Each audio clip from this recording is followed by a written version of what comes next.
much indeed. Hello, I'm Alexander Armstrong, and welcome to Pointless, the quiz show that puts obscure knowledge to the test. Let's meet today's players.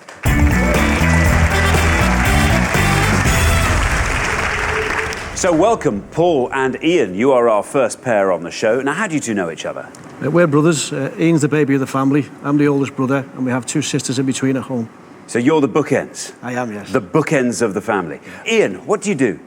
I work in IT support, so it's my job to stop people throwing the computers out of the window in frustration. Very good. Riding to their rescue. Absolutely. Being carried aloft on people's shoulders as you leave, presumably. Yeah, until things go wrong and I get the blame. And then you come back in again, yes. Paul, how about you? I now work for a very small charity in Liverpool. Prior to that, my previous life, I was a locksmith and spent 5.5 years working in Kazakhstan. Cracking locks in Kazakhstan? I was. Safes as well. What about that? Fantastic. It was a great experience. What do you like to do, Ian? What are your hobbies? I'm a bit of an adrenaline junkie, so when I can, I like to do things to get the old heart racing, a bit of fast go-kart racing. I've done a tandem free-fall jump. That's probably the best thing to date so far. Well, how about you, Paul? I like to try to play golf. Many years back, I used to do jiu-jitsu. I used to teach jiu-jitsu. Really? I taught my daughters as well. Wow. Well, very best of luck to the pair of you. It's great to have you here. Thank you very much. And next, we welcome Hannah and Jess. Now, how do you two know each other? We met on our first day in our halls of residence at university in Bristol, and we've lived together ever since. Oh, hang on. Is that this year or last year or several years ago? This is our third year. Third year. Oh, well done. Years, very good. So. Are you a good team? Yes, definitely. We work together quite a lot. We bake cakes together often. Yeah. Do you? And yeah, we know how we work. Yeah, we've made some interesting cakes. What kind of cakes do you make? We've made a roast chicken cake, a Dick Van Dyke cake, We've all done that. Naturally. You made a Dick Van Dyke cake. What? Which of the great Van Dyke roles was he in? Oh, Diagnosis Murder. Very good. Not the chimney or the. No. All right, so interesting. Very interesting. Now, Hannah, what would you like to see come up this afternoon? I do my degrees in history, so something. Anything but history, then. Well, history, certain aspects of history. Okay. Yeah. Well, you've staked your claim to history now. So, yeah. Be careful. Now, Jess, how about you? I do an arts degree, so I suppose arts is the answer, I should say. Maybe TV and film would be quite good. TV and film. Very good. Well, best of luck. Lovely having you here. And next we welcome back Richard and Ian. You were on the show last time. Everyone gets 2 chances to reach the Pointless final. This is your last chance. Remind us what happened last time. Well, we got to the final head-to-head round. The final head-to-head round? Well, we like to call it the final head-to-head because it makes us a little bit close to that pointless prize, doesn't it, at the end? But today, when you're going to storm through to the final, what's going to help you on your way? What would you like to see come up? Anything to do with television or movies, perhaps, I think. Maybe pop music again, because we seem to do quite well at that, although I suspect it won't come up today. It may not. It may not. Now, Ian, remind us, what do you like to do? Well, I've lately started to turn my hand to a bit of gardening. Really? Yeah. It's weirdly addictive, isn't it, gardening? Yeah, you get started and suddenly actually see where you can go. Absolutely. And how about you, Richard? Well, as I explained on the previous show, I dance for a drag queen. So I kind of like dancing and doing anything creative and performancey, really. Well, I could teach you a few moves if you want. You could if you like. Yeah, we've got time, haven't we? Yeah, absolutely. What am I talking about? No, never in a million years. Yeah, nice try. Very best of luck to the pair of you. It's great to have you back. And finally, we've got Joe and Hazel. Now, how do you two know each other? I've never met him before in my life. He's my husband. Oh, very good. How long have you been married? 8 years. 8 years. Very good indeed. What do you do, Joe? Well, I'm retired now. At 78, I don't work. But at the same time, I'm a 3 times black belt. Used to be on London Transport. Well, you were the resident black belt on London Transport. I used to teach on London Transport. Did you? I didn't know they were taught black belt. What particular martial art were you teaching them on London Transport? Well, I'm second dan judo, first dan karate, first dan aikido. Paul, fancy a fight? No, thank you. I'd rather tell jokes than make anybody hurt. Hazel, what do you do? Well, I'm just an ordinary housewife now. Well, what did you do? Well, I used to be a machinist and I was a cleaner in the later years and school dinners. Very, very good indeed. What would you like to see come up this afternoon, Hazel? movies with the great hunks like John Wayne and Gregory Peck and all that, and animals. That's my thing. Movies with hunks in and animals. Okay, The Joe, what older would you like to ones. see come up? Music, sport, anything like that. It's lovely to have you here, Joe and Hazel. Very best of luck to the pair of you. We'll find out more about all of you throughout the show. There's only one person left for me to introduce. He prefers to remain oblivious to the obvious, but he's always open to the obscure. He's my pointless friend. He's Richard. Hiya.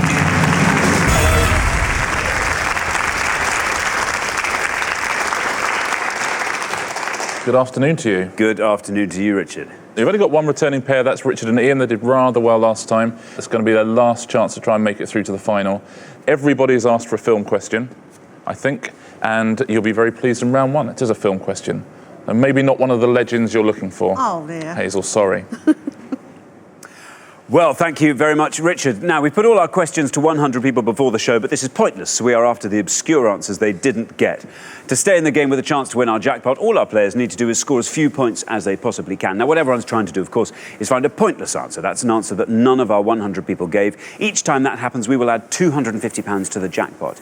Now, Steve and Kathy won the jackpot last time, so today's jackpot starts off at £1,000. There it is.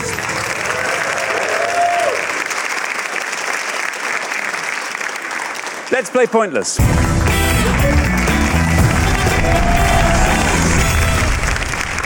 in the first round, each of you must give me one answer and you cannot confer with your partner. Whichever team has the highest score at the end of the round will be eliminated. Now, if anyone gives me an incorrect answer, they will score the maximum of 100 points, so try to avoid those if you can. OK, our first category this afternoon is movie stars. Movie stars. Can you all decide in your pairs who's going to go first, who's going to go second? And whoever's going first, please step up to the podium. OK, let's find out what the question is. We gave 100 people 100 seconds to name as many Demi Moore films, or Demi Moore films, as some people like to say. Demi Moore films. Richard. Yeah, it's not John Wayne, I'm afraid. We're looking for any feature film made for cinema release for which Demi Moore has received an acting credit prior to April 2011. As always, we won't accept short films, TV films, things that were just released at festivals. Just any Demi Moore film prior to April 2011, please. She has made a lot of pointless films. Thank you very much, Richard. Now then, Paul and Ian, you all drew lots before the show, and this afternoon you get to go first. So, Ian, do you say Demi Moore or Demi Moore? I say Demi Moore, personally. Yeah, I'm with you there. It's short for Demetria, so if that, I don't know if that actually helps us one way or another. Demi Moore films, Ian. I'd like to give you a long list of obscure films. That would be wrong. I've got a long list of obscure films in my head, but unfortunately I don't. I can at least hopefully give you a correct answer, which won't be 100 points. So I'm going to plump for Ghost. Ghost. What do you think, Paul? I think it's going to be right, but it's going to be high. Right, but high. OK, well, better than wrong and very high. OK, well, you're hoping to score as few points as possible. Let's see if Ghost is right, and if it is, let's see how many people said it. Ghost.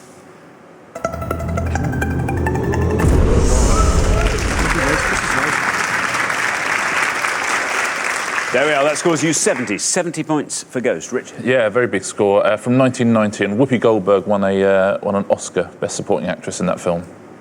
OK, now then, Jess, what is the most obscure Demi Moore film you can think? Have you ever made a Demi Moore cake? No. Probably because I don't really know who she is. And I would only have said one answer, which would have been Ghost. Tactics, you see, Ian. I see what you've done there. Yeah. Yeah, I'm just going to have to take a complete guess and go for a completely random film. I'm going to go for Flashdance. Flashdance, you are saying. Is Flashdance right? And if it is, how many people said it? Best of luck, Jess. Oh! Unfortunately, Demi Moore is not in Flashdance, which I'm afraid means you score the maximum of 100 points. Bad luck. Richard? Yeah, sorry, Jess, tough start. Jennifer Beals is the lead in Flashdance, and Demi Moore is nowhere to be seen. OK, then, Richard, what is the most obscure Demi Moore film? Well, actually, only know one Demi Moore film. It is completely obscure because it is a Disney film It would have been released at the cinema, and I believe Demi Moore did the voice of Esmeralda in Disney's Hunchback of Notre Dame. Hunchback of Notre Dame, Yeah. or Hunchback of Notre Dame, as they like to call it. Okay, well, you're hoping to score as few points as you possibly can with Hunchback of Notre Dame. Let's see if that's right. That could be a brilliant answer, Richard. Let's see if that's right. And if it is, let's see how many people said it.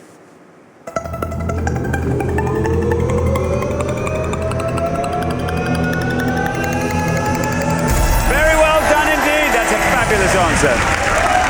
Well done, Richard. That's pointless.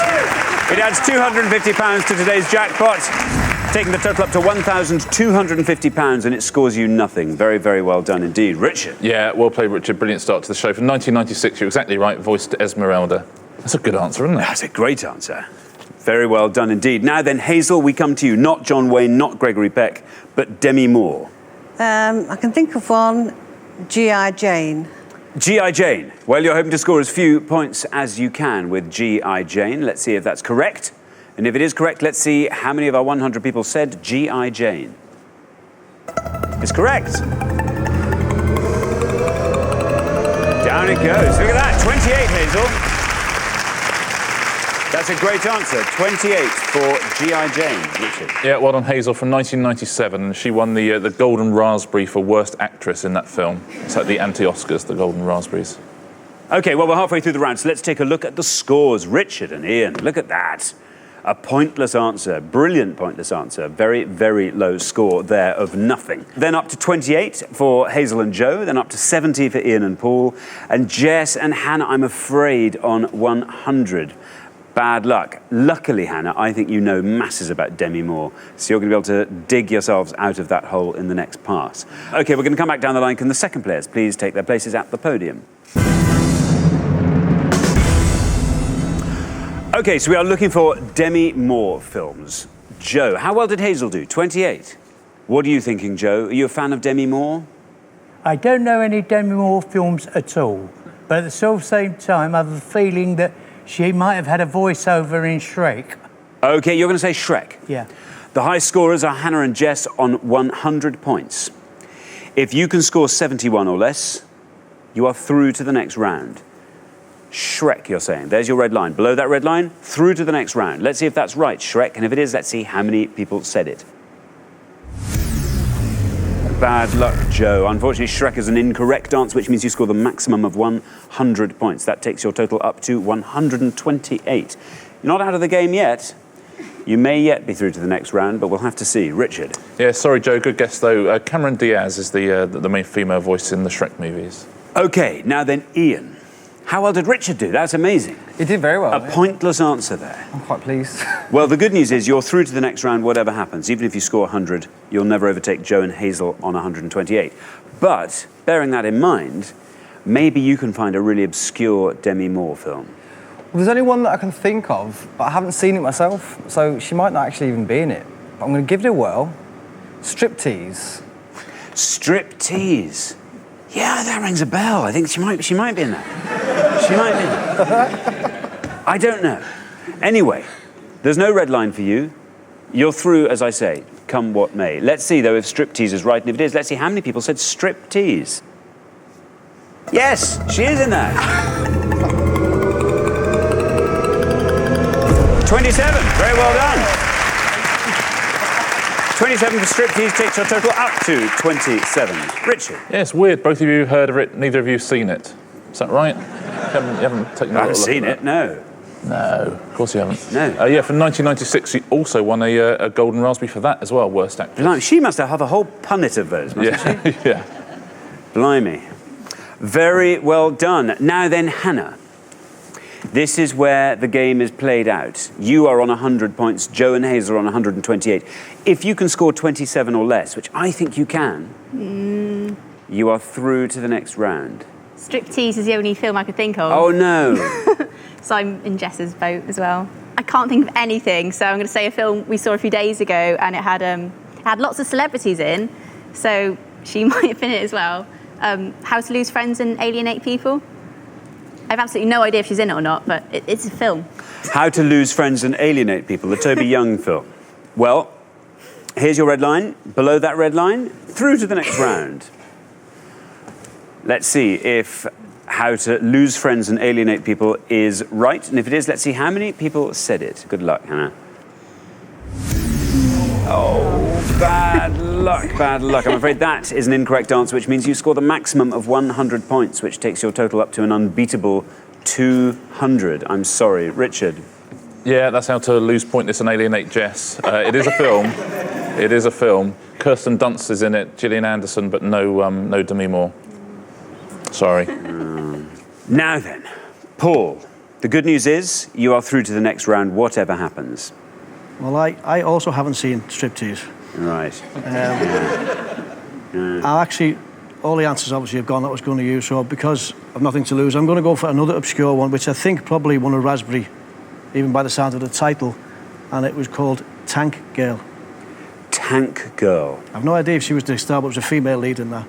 Do you think she was in it? There was a female star in it which sunk without a trace, so I'm hoping it was Demi Moore. Tank Girl. OK, well, let's see if it's right. Tank Girl. As I say, you're through to the next round, whatever happens, so there's no red line for you, but let's see if Tank Girl's right, and if it is, let's see how many people said it. Tank Girl.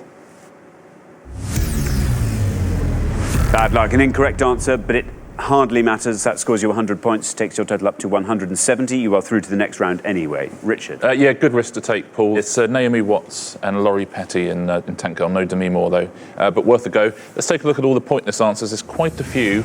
Let's take a look at a few of them. There's Bobby, which was the last hours of Bobby Kennedy. Deconstructing Harry, the Woody Allen film. That was pointless. Happy Tears, that's a pointless answer. No Small Affair, Nothing But Trouble, Now and Then. One Crazy Summer, The Butcher's Wife, that's another Golden Raspberry nomination. And there's The Hunchback of Notre Dame, which Richard gave us, very good answer. Let's take a look at the most popular answers, the ones that most of our 100 people said. I think we've heard all of these. Striptease, nobody's seen it. No. But a lot of people have heard of it. She got paid $12 million for that film, the biggest ever fee to an actress at the time. Would have scored you 27. There's G.I. Jane that we had from Hazel, would have scored 28, and Ghost, right at the top actually, with 70, way ahead. Very good, thanks Richard. So at the end of round one, the losing pair with the highest score, it's Hannah and Jess. Oh dear, that's not right. So I was hoping if we'd all get on really well and you'd make us a cake or something. Maybe if we do better next time, we'll see what we can do. Very good. Yeah, so cakes. It's going to be cakes next time. But in the meantime, thank you very much for playing. You've been excellent contestants. Thank you. But for the remaining three pairs, it's now time for round two.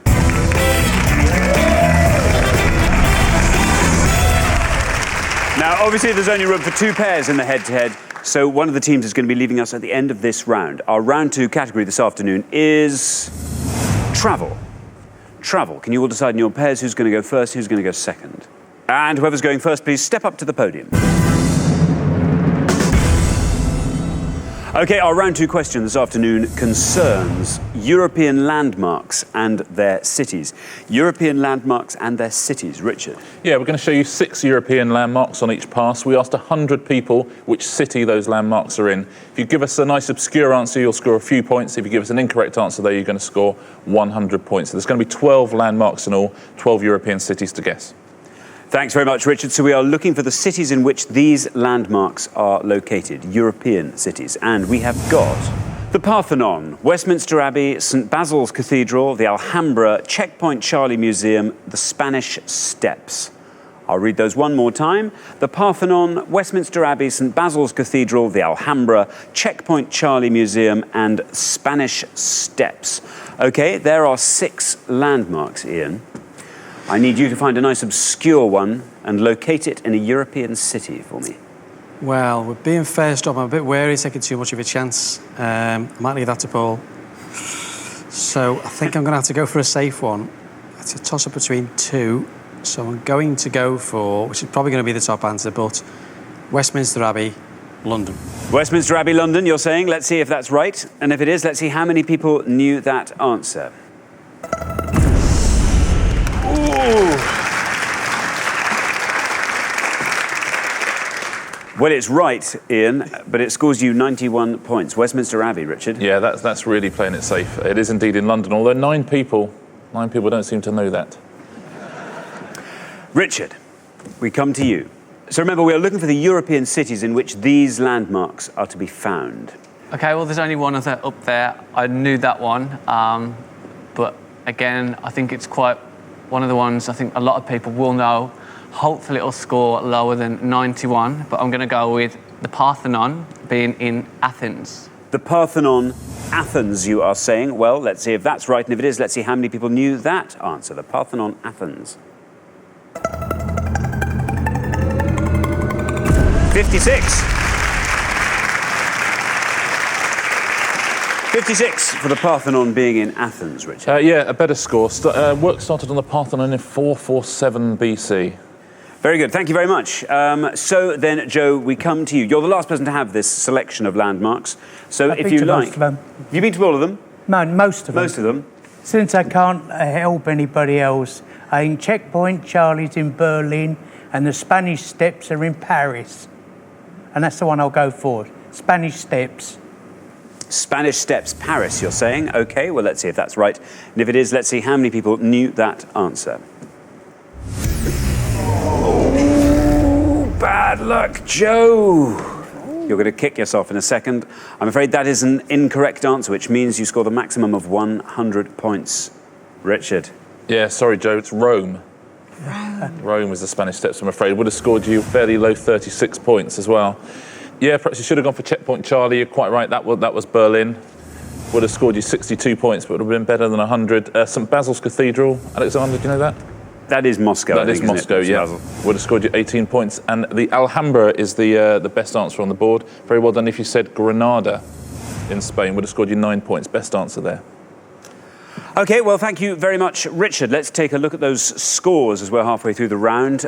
56, Richard and Ian. Who'd have thought? That's the lowest score of the round. So you're looking very strong for the head-to-head. Then up to 91 for Ian and Paul. And then 100, bad luck, Joe. So yes, Hazel, you're going to have to find a really good low-scoring answer in the next pass if you're going to make it through to the head-to-head. OK, we're going to come back down the line. Can the second players please take their places at the podium? OK, we're going to put 6 more landmarks on the board, and here they come. We have got Winter Palace, Gellert Baths, Holyrood Palace, Eiffel Tower, Doge's Palace, Spanish Riding School. I'll read those all one more time. Winter Palace, Gellert Baths, Holyrood Palace, Eiffel Tower, Doge's Palace, Spanish Riding School. Now remember, we are looking for the European cities in which these landmarks are to be found. And you're trying to find the one, obviously, that the fewest of our 100 people knew. Hazel, what do you think of that list? Dreadful. Really? Have you been to any of those places? No, unfortunately. Have you heard of any of those places? I know of one. I think the Spanish riding school's in Spain, I think, in Madrid. I think. I'll go with that. Spanish Riding School in Madrid. May as well take a chance. OK, well, let's see if that's right. And if it is, let's see how many people said Spanish Riding School, Madrid. Bad luck, well. Hazel. Well, I'm afraid you did the right thing in taking a chance, but I'm afraid it was a wrong answer, which means you scored the maximum of 100 points. That takes your total up to an unbeatable 200. Richard. Yeah, sorry, Joe and Hazel, undone by the Spanish Steps and the Spanish Riding School. I won't give you the correct answer, just in case Ian or Paul want to guess the same one. OK, now then, Ian. So remember, we are looking for the European cities in which these landmarks are to be found. You are through to the head-to-head, whatever happens. Tell us what you're going to pick on that board. Well, there's only one that I know definite where it is, but I've never been to it. I've never been to any of them. So I should probably still play safe and go for Eiffel Tower in Paris. Eiffel Tower, Paris, you're saying? OK, let's see if that's right. And if it is, let's see how many people said that. Eiffel Tower, Paris. That scored you 95 points, taking your total up to 151. Richard. Yeah, big score. Obviously, a very iconic landmark. Hitler ordered it to be taken down, and his general in Paris disobeyed him, thankfully.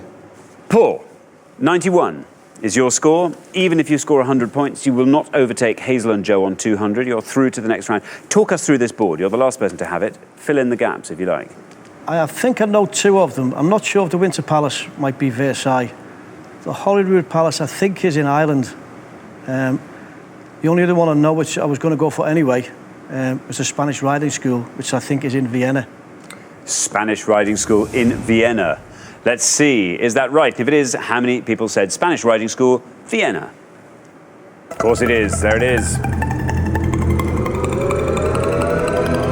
Down it comes. Look at that, 23. It's a great score.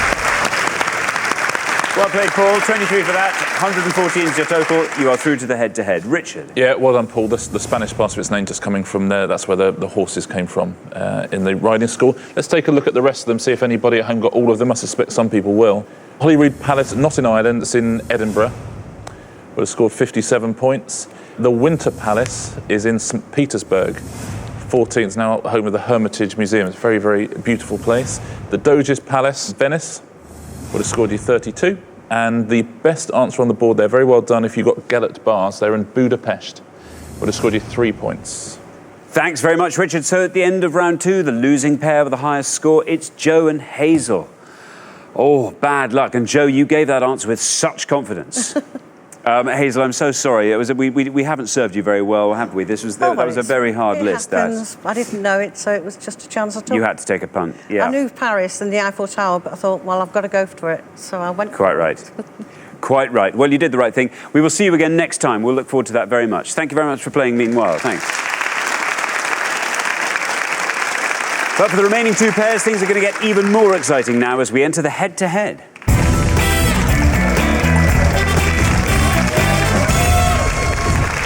Very well done, Richard and Ian, Paul and Ian. You've made it through to the head-to-head. Now, obviously, only one pair can make it through to today's final and play for the jackpot, which currently stands at £1,250. Now, you're going to go head-to-head on the best of 3 questions. For each question, each pair needs to give me just one answer, and you are now allowed to confer. All you have to do is come up with an answer that scores less than the other pair, and you will win that question. The first pair to get to the best of 3 will be playing for today's jackpot. Let's play Pointless.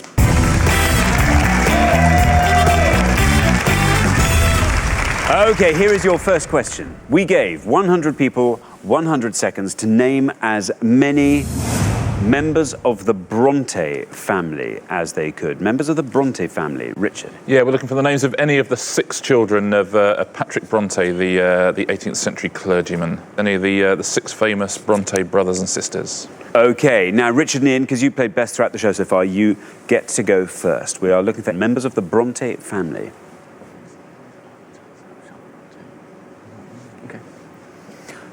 OK. Okay, we can only think of 2, but we'll go with our least one that's likely to be known, which is Charlotte Bronte. Charlotte Bronte. Yes. OK, Charlotte Bronte. Paul and Ian. Well, we also can only think of 2, I'm afraid. Charlotte being one of them, and the other one we're going to go for is Emily Bronte. Emily. OK, we have Charlotte and we have Emily in that order. Richard and Ian went with Charlotte. Let's see if that's right. And if it is, let's see how many people said Charlotte Bronte. It's right. Oh, look at that. 83.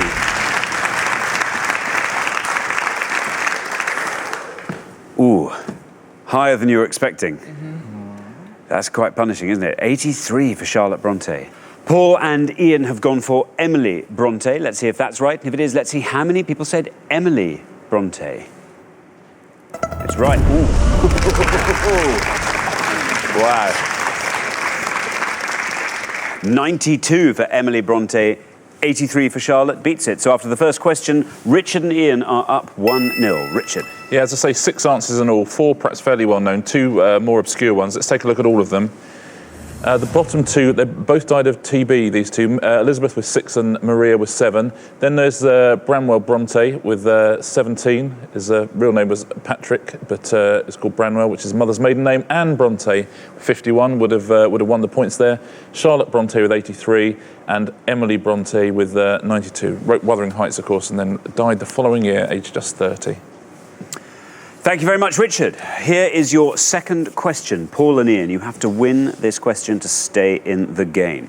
OK, here it comes. We gave 100 people 100 seconds to name as many bones mentioned in the song Dem Bones. Richard. Yeah, simply any of the bones of the body mentioned in the spiritual song for children written by James Weldon Johnson, please. Any of the bones in Dem Bones. OK, thank you very much, Richard. Now, Paul and Ian, you get to go first this time. OK, Paul. Paul and Ian. OK, well, we know lots of bones in the body. Well, hopefully that, I mentioned this song, I'm trying to sing through it in my head there. I think we'll go for knee bone. Knee bone. OK, we have knee bone from Paul and Ian. Richard and Ian. To be honest, I've never heard the song at all, and neither's Ian, so it'll be a complete stab at the dark. I'm going on, well, we're going to go on like previous songs that mention sort of like dancing and movement, and we're going to go for spine because it's, I don't know, people like say shivers down the spine, and it's a bone, and I imagine if it's quite dancey, it might have a spine in there somewhere. Good luck. Paul and Ian, you have to win this point to stay in the game. Richard and Ian are going to submit spine. So we have knee from Paul and Ian and spine from Richard and Ian. Paul and Ian, knee, is that right? How many people said it? 60. 60 for the knee bone. Richard and Ian have gone for spine. Let's see if that's right. And if it is, let's see how many people said spine. Bad luck. Spine is in the song, but it's backbone. It's the same thing. I know, but it's in the song, it's backbone, I'm afraid. So that means after the second question, Paul and Ian are now level with Richard and Ian. 1-1. Richard. Yeah, you can stop singing Dem Bones at home now. Let's take a look at all the answers. Toe bones, the best answer there, 15. Shoulder, 17. Head, 23. Neck and back, both 27. Foot, 31. Ankle, 33. This is like being at a doctor's exam, isn't it? Leg 40, hip 45, knee 60, and thigh right at the top with 81. You really never heard Dem Bones? Never. Ever, ever, ever. Can you sing it for us? No. Anyway, right, come on, here's your third question. Whoever wins this question will be through to the final and will be playing for that jackpot. Here it comes. We gave 100 people 100 seconds to name as many England footballers named Peter or Paul as they could. England footballers named Peter or Paul, Richard? Yes, specifically England footballers named Peter or Paul since 1980 through to 2010 who've been in a squad for a European Championship or a World Cup, please. OK, now then, Richard and Ian, you get to start again this time. Yeah. Shall we go football? Okay. We're going to go for Peter Beardsley. OK, Peter Beardsley, you are saying. Paul and Ian? Well, I'm going to go for a footballer who played for my home team. I'm going to go for Peter Reid. Peter Reid. We have Peter Beardsley and Peter Reid. Very good. Let's take them in the order they were given. Beardsley first, from Richard and Ian. Let's see if Peter Beardsley is right. And if it is, let's see how many people said it. Peter Beardsley.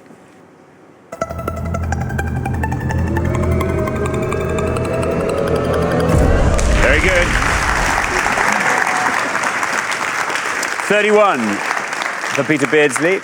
Paul and Ian are going for Peter Reid. Let's see if that's right, and if it is, let's see how many people said Peter Reid. If this goes lower than 31, you are through to the jackpot final.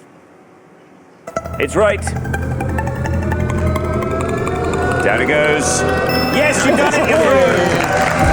Very well done indeed, Paul and Ian. 5 for Peter Reid, which beats the 31 for Peter Beardsley, which means after 3 questions, Paul and Ian are through to the final 2-1. Richard. Yeah, well played, Paul and Ian. There were actually 4 answers that would have beaten Peter Reid. Well done if you've got any of these at home. Let's take a look. Paul Merson would have scored you just 1 point, the Arsenal player. Peter With of Aston Villa would have scored you 2, as would Paul Mariner, the Ipswich player. There's Peter Reid on 5. Paul Robinson, the goalie, also on 5. Paul Parker on 19, Man United defender. Paul Ince on 25, there's Peter Beardsley on 31, not a bad answer. Paul Scholes, 39, Peter Crouch, 40, Peter Shilton, 46, and right at the top there, Paul Gascoigne with 60. Thanks very much, Richard. So the losing pair at the end of the head-to-head, I'm sorry to say, Richard and Ian, it's the end of the road for you. Could have guaranteed that a football question would have got us knocked out. I know, every time. You did very well, Peter Beardsley. Yeah. You did very good, Peter. Yeah. We did well enough. You did very well. You were at least halfway down the table with Peter Beardsley. You made it to the head-to-head last time. You've made it to the head-to-head again this time. No, just we wanted always miss out, fall at that last hurdle every time. Dear. Well, you have done brilliantly both times you've been on the show, and you've been excellent contestants. Thanks very much for playing, Ian. Thank you.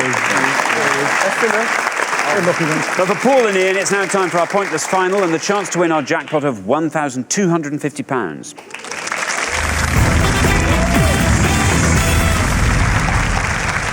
Well, congratulations, Paul and Ian. You fought off all the competition and you have won our coveted pointless trophy, so well done.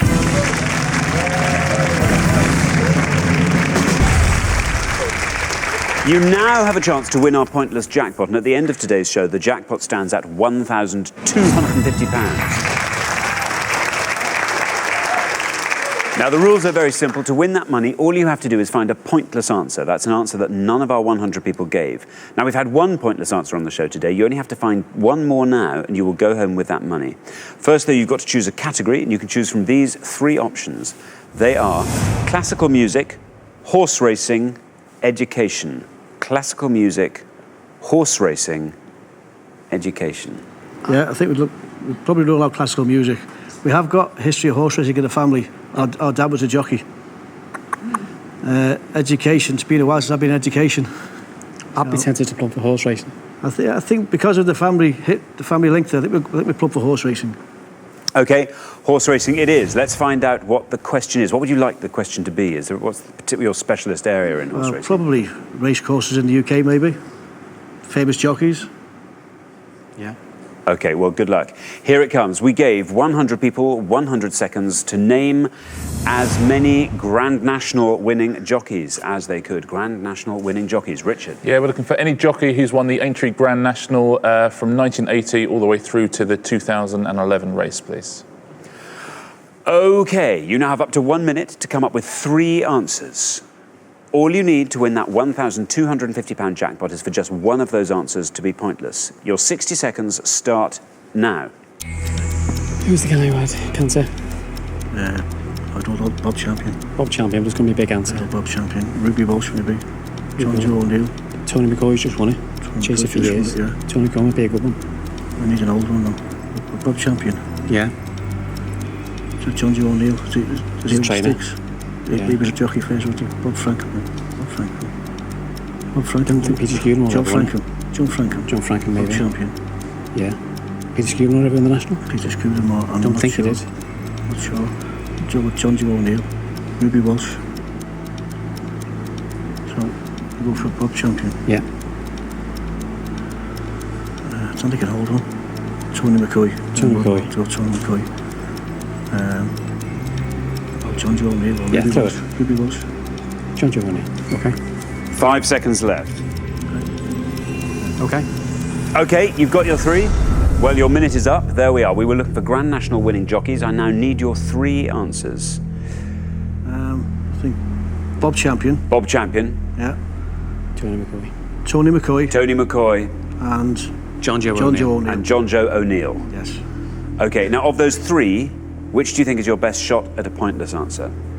Well, Bob Champion rode Altonese. He recovered from cancer, so we thought that would be our favourite one, but then thinking about it, people might stick in people's minds, so I think John Joe O'Neill might be the least one. OK, so we'll put John Joe O'Neill last, shall we?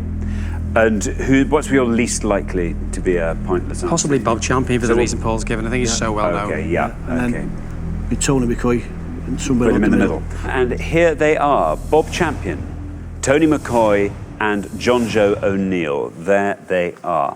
Well, we were looking for Grand National winning jockeys. You said this was your least confident shot at a pointless answer. You only have to find one pointless answer, remember, to win that £1,250 jackpot. OK, let's see how many people said Bob Champion. This is your first shot at the jackpot. It has to be right and it has to be pointless. Bob Champion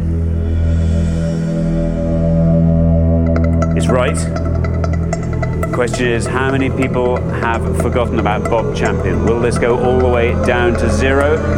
If it does, you'll be leaving with £1,250. Well, unfortunately, that is not a pointless answer, so you only have two more chances to win today's jackpot. I mean, he had a film made about him, and he scored 10. It's looking very good for your next two answers, I think. Fingers crossed. OK, we were looking for Grand National winning jockeys. Let's hope nobody said your next answer. Tony McCoy. This has to be pointless for you to win that jackpot, £1,250. What would you do with £1,250? Take the family on a holiday. Very good. You too, Ian? I'll probably spend it on something ridiculous like go-kart racing or something fun. Life's too short. Quite right. Quite right. Okay, good. For £1,250, let's see how many people said Tony McCoy. Is it right? How many people said it? Tony McCoy. Was right. Bob Champion went down to 10. Let's see if Tony McCoy can go down any further. He's a more recent winner. So, yeah, there we are. 25. Because he won the 2010 Grand National, so I suppose more people remember that. Yeah. So we've gone from 10 to 25. You only have one more chance to win today's jackpot. John Joe O'Neill. Now there he is. You remember him as a trainer. Yeah. Are you sure he was a national winning jockey? I don't know. 50-50. This is our gamble answer. Very best of luck. This for £1,250. You said this was the answer you had the most faith in. Let's see if your faith was well placed. This has to be pointless if you're going to win it. John Joe O'Neill, is it right? How many people said it? Bad luck, falling in.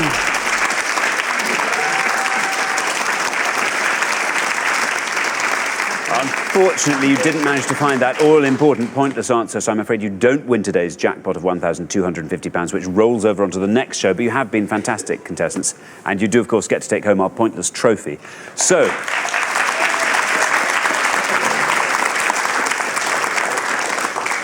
So, Richard. Yeah, tough luck. John Joe O'Neill rode in the National 7 times, never completed the course, but he trained Don't Push It, the 2010 winner, which was ridden by Tony McCoy. There's a load of pointless answers here. I suspect if you know your jockeys, you'll know a few of them as well. Let's take a look, see how people at home did. Ben DeHaan, who won on Corbière, Jenny Pittman's horse. Carl Llewellyn won it twice on Party Politics and Earth Summit. Charlie Fenwick won it on Ben Nevis in 1980. Dick Saunders, who was 48 when he won on Grittar, just after Bob Champion. Graham Lee won on Amberley House. Jim Colotti won on Bindaree. Jimmy Frost won on Little Polvier. Liam Treadwell won on the 100 to 1 shot Monmouth in 2009. And Marcus Armitage won the fastest ever Grand National on Mr. Frisk. Any of those ring a bell?